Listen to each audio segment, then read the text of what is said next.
NgokukaMateyu 19, ukuhlalisana kwabaganeneyo. Kwathi uJesu eseqedile lawo mazwi, wamuka eGalile weza emikhawulweni yaseJudiya phesheya kweJordani. Izixuku ezinkulu zamlandela waziphulukisa khona. Kwasekusondela kuye abaFarisi, bamlinga bathi, kuvunyelwe yini ukuba indoda ilahle umkayo noma ngaliphi icala na? Waphendula wathi kubo, anifundanga yini ukuthi owadala ekuqaleni wabenza owesilisa nowesifazane? Wathi, ngenxa yalokho umuntu uyakushiya uyise nonina, anamathele kumkakhe, labo ababili bayakuba nyamanye na? Ngakho abasebabili kodwa banyamanye. Ngakho-ke lokho akuhlanganisile uNkulunkulu umuntu makangakuhlukanisi. Bathi kuye, pho uMose wayalelani ukuthi makanikwe incwadi yesahlukanisi alahlwe na? Wathi kubo, ngenxa yobulukhuni benhliziyo yenu uMose wanivumela ukuhlukana nabomkenu, kepha kusukela kwasekuqaleni kwakungenjalo. Namanje ngithi kini, yilowo nalowo olahla umkakhe kungeke ngokuphinga, aganwe ngomunye, uyaphinga. Noganwa ngolahliweyo uyaphinga.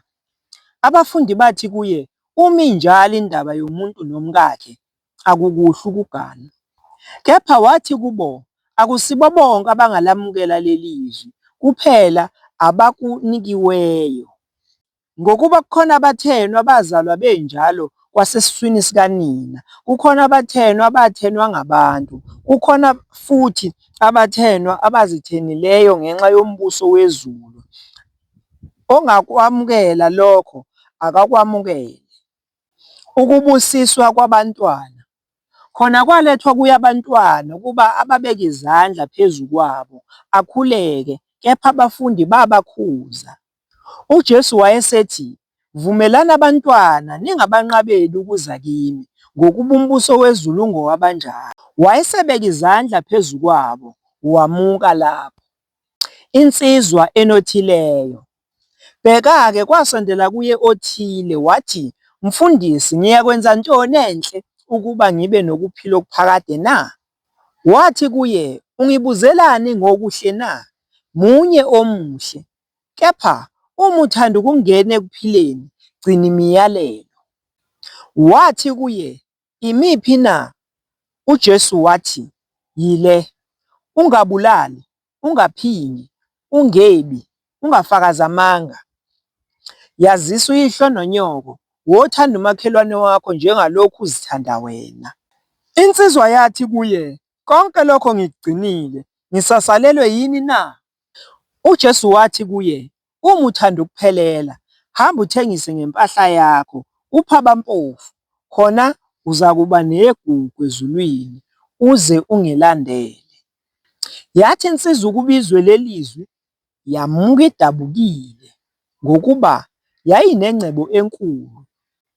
Kepha uJesu wathi kubafundi bakhe, ngiqinisile ngithi kini, onothileyo uyakungena kalukhuni embusweni wezulu.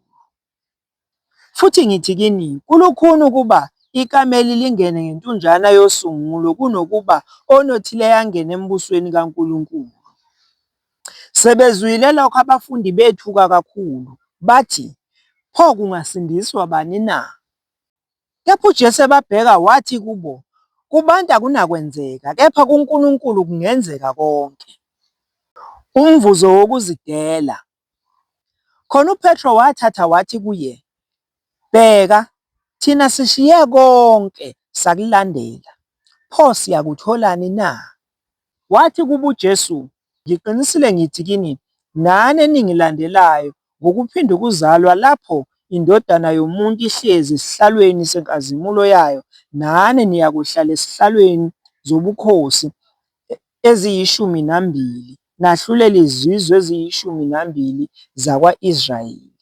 Nalo oshiye izindlu, noma abafowabo, noma odadewabo, noma uyise, noma unina, noma abantwana, noma amazwe ngenxa yegama lami, uyakwamukeliswa ukuphindwe kaningi adle ifa lokuphila okuphakade.